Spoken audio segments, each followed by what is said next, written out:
कर्म कांड करने वाले लोग समझते नहीं ज्यादा। मेरे प्यारे मित्रों, याद रखना, 1,00,000 श्लोक हैं, ऋचाएं हैं वेद में। 1,00,000 ऋचाओं में 80,000 हैं कर्म कांड के, 16,000 हैं उपासना के और 4,000 हैं ज्ञान के। 80,000 कर्म कांड में ही जन्म लेते हो और मर जाते हो, उपासना तक नहीं पहुंच पाते, ज्ञान तक तुम क्या खाक पहुंचोगे? तुम्हारी यात्रा अधूरी है।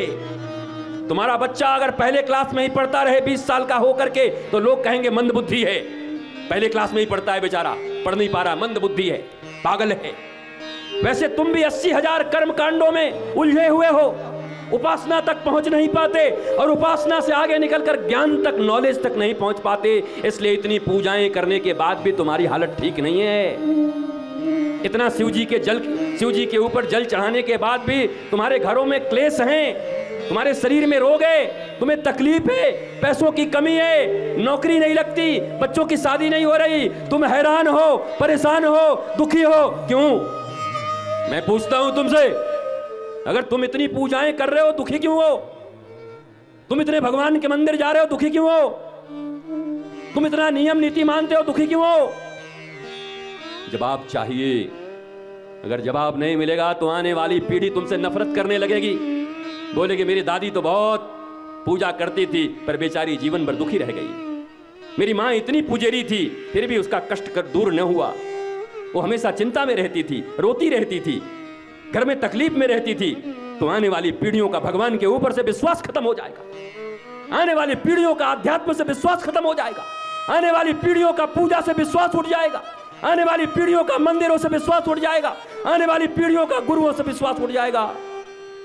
ये कमी कहां है? क्या ढूंढने की जरूरत नहीं? क्या सोचने की जरूरत नहीं है? तुम तो जैसे तैसे निभा भी दे रहे हो, तुम्हें दुख भी हो रहा है तब भी तुम पूजा कर ले रहे हो, कृष्ण गोविंद गा ले रहे हो, पर तुम्हारी संतानें नहीं गाएंगी। वो बहुत प्रैक्टिकल हो गई हैं। वो देखेंगे कि पूजा करने के बाद भी जीवन में कोई परिवर्तन नहीं। आई डोंट लाइक, मुझे नहीं करना पूजा, मुझे नहीं जाने मंदिर। इसलिए कहीं ना कहीं चूका है सत्य का धर्म, कहीं न कहीं असली धर्म चूका है। और धर्म के नाम पर जो चीज सामने आया है वो कहीं न कहीं हमें बरगलाया भी है। अभी 7 दिन है मेरे पास, एक एक सूत्र खोलूंगा, एक एक रहस्य खोलूंगा, एक एक पत्ता गोभी, जैसे बंदा गोभी होता है ना, बंदे गोभी के एक पत्ते को हटा दो, दूसरे को हटा दो, तीसरे को हटा दो, हम सोचते हैं नीचे से कोई फल निकलेगा, अंत में भी पत्ता ही निकलता है।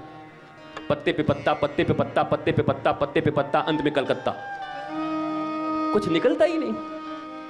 ऐसी जिंदगी है। हम पत्ते पे पत्ता, पत्ते पे पत्ता, पत्ते पे पत्ता, सत्ते पे सत्ता करते जाते हैं। और एक दिन फिर पता चलता है अचानक, क्या बोला किडनी खराब, फिर क्या बोला ट्रांसप्लांट होगा, फिर क्या बोला ट्रांसप्लांट होने के बाद भी बात नहीं बनी, बोला फिर क्या हुआ, अब जाने का समय आ गया। अरे मैंने तो कुछ किया ही नहीं, मैं तो बहुत कुछ सोचता था, ये करूंगा वो करूंगा, जिंदगी दुखी रह गई, मुझे जाने का समय आ गया। हाँ, जाने का समय आ गया, क्योंकि यमराज बता करके नहीं आएगा तुम्हें, यमराज तुमसे टाइम लेकर के नहीं आएगा, वो तुमसे अपॉइंटमेंट नहीं लेगा कि आपके पास समय है क्या, मैं मंगलवार को आना चाहता था आपको ले जाने के लिए। अरे दूल्हा बन के घोड़ी पे बैठा था, वहीं से उठा के ले गया मेरा यमराज। आजकल देखो पार्टियों में लोग नाच रहे हैं, नाचते नाचते गिर जा रहे हैं। और तो और सोचो, चल रही थी रामलीला, कहीं चल रही थी, हनुमान जी का रोल करते करते हार्ट अटैक आ गया, चले गए। बताओ क्या है ये? समय नहीं मिलेगा, एक पल का खबर नहीं है अगले पल क्या होगा, और तुम इतने दुखी हो। श्रीमद् भागवत का पूर्ण कथा और पूर्ण ज्ञान तुम्हारे जीवन में चेतना ले आएगा, तुम मस्ती में रहना सीख जाओगे।